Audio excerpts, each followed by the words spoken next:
Saludos amigas y amigos telespectadores de Écija Comarca Televisión, muy buenas noches, bienvenidos a nuestro tercer enclave local de la semana.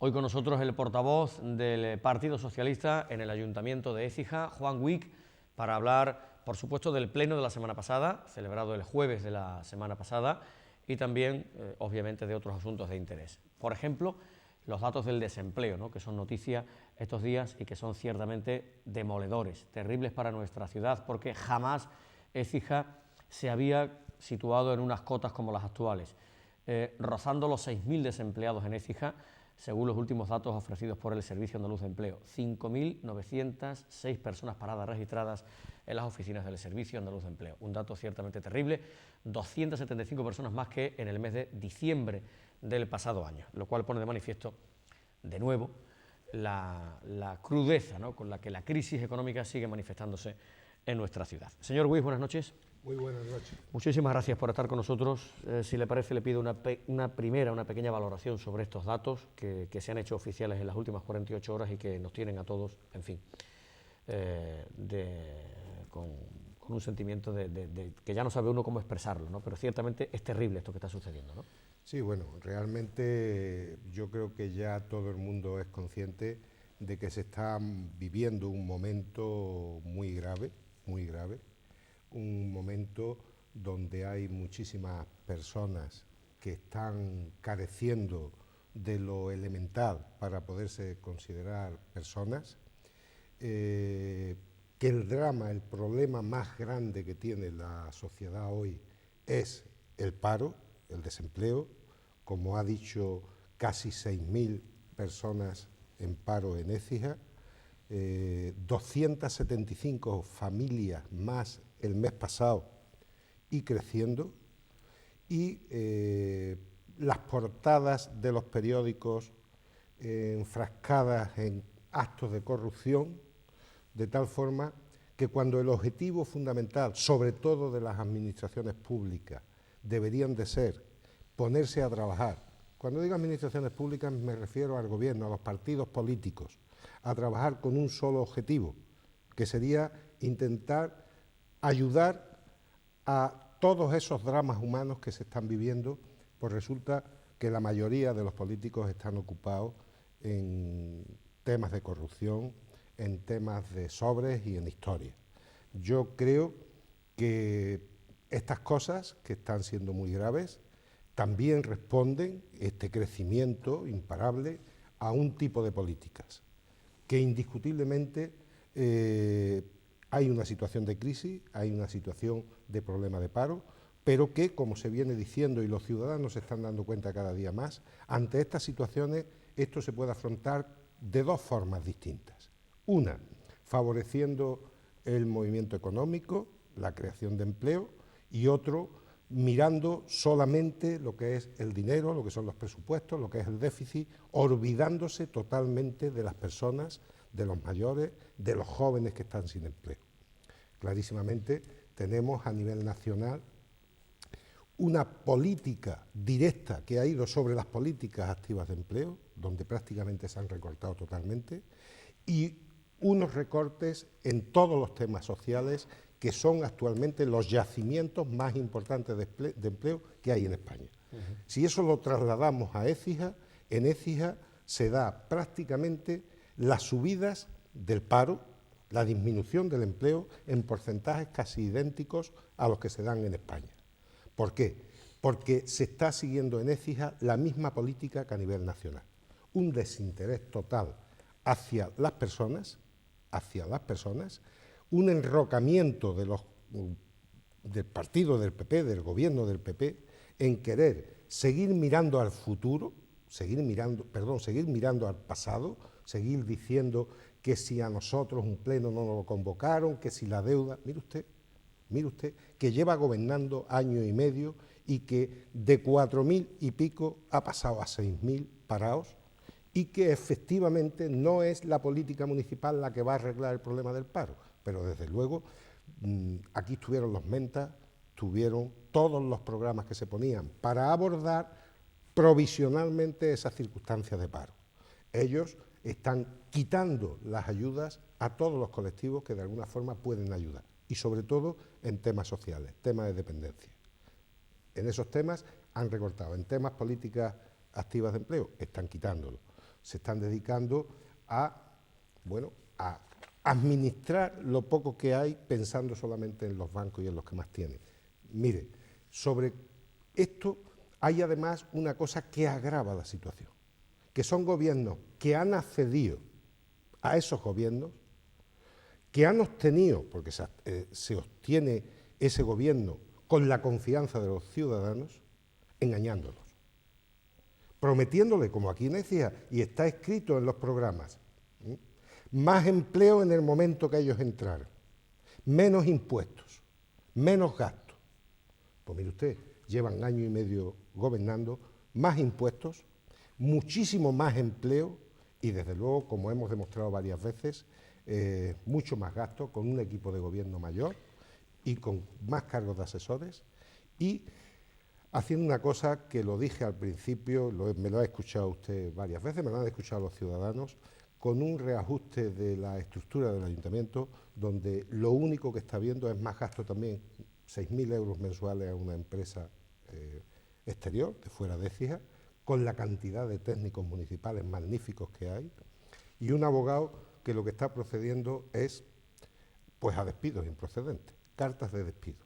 También liquidando la esencia de lo que es la negociación colectiva en nuestra Constitución, que es un derecho fundamental. Y eso lo tienen que saber los trabajadores y lo tienen que saber las personas que convivimos, que vivimos diariamente en Écija.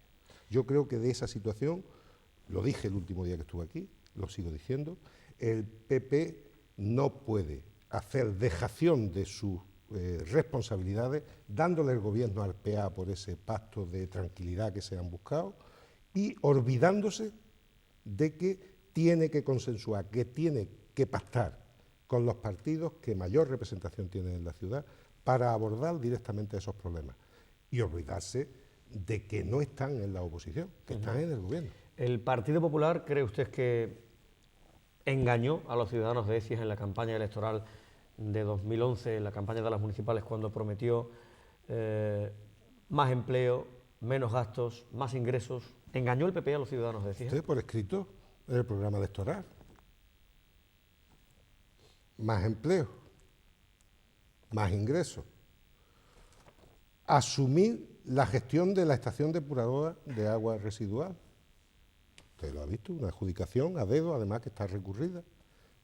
Un pacto con el Partido Andalucista, donde los concejales liberados son más de los que había antes, cuando prometieron reducir el gasto y más asesores. Y eso está puesto por escrito. Si está puesto por escrito, esto se llama fraude electoral. Pero mire usted, yo no creo que esto sea lo importante. Si el Partido Popular es capaz de entender que en este momento lo que interesa son los ciudadanos y ponerse de acuerdo con los grupos políticos con la representación necesaria para poder abordar en lo que podamos aquí en Écija atender a esas familias. Y eso no lo está haciendo. Lo que ha hecho es ese pacto de tranquilidad donde es el PA el que está gobernando. Y mire usted, eso no es presentable. Y insisto en la idea matriz, en la importante, las políticas. Y las políticas para salir de aquí es el animar la economía, el mover la economía. Mire usted, cuando le dan 40.000 millones de euros a los bancos, eso no sirve para dinamizar la economía ni repercute en el empleo. Cuando le dan 400 euros a 5.000 familias, automáticamente es dinero que se está moviendo porque va a la tienda directamente, a un pequeño comerciante. Zapatero, tienda, una Rebeca, lo que sea. Pero ya es que estamos llegando a un extremo que esos 400 euros, esos 500 euros, sirven para que la gente pueda comer.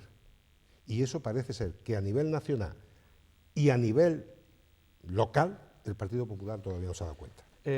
Medidas, por tanto, para favorecer ese movimiento económico, decía usted, también lo comentaba ayer en sala de prensa su viceportavoz Fernando Martínez, que también pedía de paso el plan de empleo, ¿no? El prometido plan de empleo, decía Fernando Martínez ayer, de momento son palabras, palabras y más palabras, pero nada concreto de momento, y supongo que ustedes estarán esperando que aparezca, ¿no?, que vea la luz pública ese plan de empleo, que veamos en qué consiste, qué medidas contempla, qué inversión es la que está previsto que tenga, que se ha hablado de unos 600.000 euros para 2013, y sobre todo qué medidas, y vamos a ver si puede favorecer en efecto la creación de empleo, ¿no?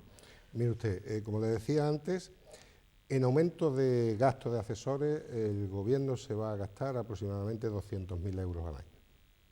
Y en pago de despidos improcedentes se va a gastar en torno a los 500.000 euros.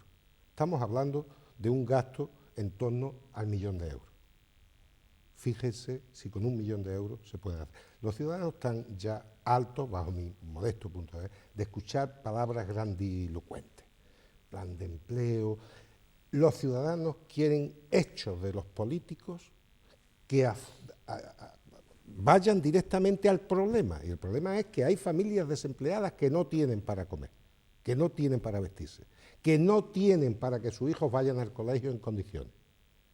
Y eso no lo va a resolver un gobierno municipal, pero tampoco lo puede ocultar o desconocer. Y en eso el PP tiene que cambiar. Entonces, mire usted, las políticas activas de empleo hay que ponerlas en marcha. Hay que ponerlas en marcha porque además hay un mercado totalmente desajustado, desequilibrado. Entonces, las políticas de dependencia, las políticas sociales, mire usted, no puede recortar y mucho menos seguir mintiendo a los ciudadanos en Andalucía y en Écija. A eso iba, porque en contraposición a lo que usted está denunciando por parte del Gobierno de la Nación está el Gobierno de la Junta de Andalucía. Políticas sociales, políticas de dependencia. ¿Es el propio gobierno local el que está denunciando los incumplimientos, los impagos, los retrasos considerables por parte de la Junta de Andalucía? ¿Qué hay de verdad en todo esto? Porque o miente uno o miente el otro. Los datos, supongo, señor Wick, son datos, no son opiniones. Paga la Junta, no paga la Junta, paga en tiempo y forma, paga lo que debe, no paga, repercute eso en el servicio a la ciudadanía en Écija, en el servicio que se está prestando en la ciudad. A ver, ¿cuál es el punto de vista? Mire usted, el punto de vista y con datos, como dice. La Junta de Andalucía tenía un presupuesto aprobado, donde había conservado totalmente sus gastos sociales. Pero tenga en cuenta, y los ciudadanos tienen que saber, que quien recauda la mayoría de los impuestos es el Estado. La Junta, igual que el Gobierno central, es el que manda a las comunidades autónomas el dinero. Y dejó hasta que pasaron las elecciones el Gobierno central para elaborar el presupuesto. Cuando elaboró el presupuesto, mandó un montón de millones de euros menos a la Junta de Andalucía. A pesar de eso, la Junta de Andalucía quiso endeudarse para esas políticas. Como he dicho aquí algunas veces, hay que gestionar bien, con eficacia. Uno no debe gastar más de lo que tiene. Pero si hay una necesidad de que una familia no puede comer, si hay que pedir dinero, se pide para que esa familia coma. Entonces, el Gobierno central recortó. En algunos casos por decreto, que aunque quisiera la Junta no podría hacerlo. Llámese oposiciones de interinos en educación, aunque la Junta quiera, no puede. Llámese ahorro en medicamentos, aunque la Junta quería, hasta que el Tribunal Constitucional no ha rechazado lo que el PP dijo, no ha podido hacerlo. Pues mire usted, igual pasa en políticas de dependencia. Pero yo le puedo decir, la dependencia en la Junta de Andalucía es una prioridad. Ha reajustado sus presupuestos y en Andalucía destina más de 1.146 millones a este servicio, la Junta de Andalucía. Ha mantenido la teleasistencia con más de 175.000 personas, un 62% mayores. El envejecimiento activo con más de 3,7 millones de euros. Centros de participación, más de 900 centros con cerca de 620.000 asociados. Esos son datos de Andalucía, a pesar del recorte que ha venido el Gobierno central. Examen de salud de mayores de 65 años, más de 800.000 en Andalucía. Comedores saludables, 1.225 centros y más de 88.000 usuarios. Eso es lo que está haciendo la Junta, a pesar de haber recibido mucho menos. Y además de tener que hacer, que lo hace la Junta de Andalucía, cumplir el objetivo de déficit. Usted me está dando datos que naturalmente yo creo, porque supongo que son datos oficiales en lo que se refiere a la comunidad autónoma y en todas estas vertientes. Pero yo le pregunto por el tema en concreto de la prestación del servicio, por ejemplo, en Écija. El otro día decía el propio delegado, de Economía y Hacienda que la Junta de Andalucía debe casi 3 millones de euros al Ayuntamiento de Écija por la prestación de este servicio. ¿Eso es verdad o no es verdad? Y decía también que hay un informe en el que parece ser que se iba a recibir 1.800.000 euros y que ese dinero aún no ha llegado. Efectivamente está habiendo retrasos en los pagos, no vamos a negar, está habiendo retrasos. Pero mi compañera le demostró cuál era la situación. Es como cuando no le pagan a una empresa y dicen que no le deben nada, porque no han consignado la factura. Mire usted, no utilice resquicios para engañar a la gente. Claro que está teniendo retrasos el Gobierno central, la Junta de Andalucía, los empresarios, los ciudadanos. Estamos en una situación económica muy mala. Pero mire usted, no diga que es que la Junta está recortando. No es verdad. No es verdad. La Junta lo que no ha podido hacer es ampliar en educación, no ha recortado. No ha recortado. Pero, mire usted, ese debate pues quizás había que tenerlo a nivel de Junta y Gobierno central. Eso lo trasladan aquí a Écija, a los presupuestos de aquí, a los gastos de aquí. Como le he dicho, se están gastando más en colocar a gente como consecuencia de ese pacto que en cuestiones de ayuda a la gente. Mire usted, nosotros vamos a seguir haciendo propuestas concretas. Hicimos la de la plusvalía, que incida en la gente que más peor lo está pasando. Al pleno pasado iba una propuesta del Partido Popular, una propuesta donde se le liberaba por los daños provocados por las inundaciones a los agricultores. Los agricultores, hay pequeños agricultores, pero hay grandes agricultores también. Pero nos parece bien, creo que hay que ayudar al pequeño, al agricultor, al que crea riqueza.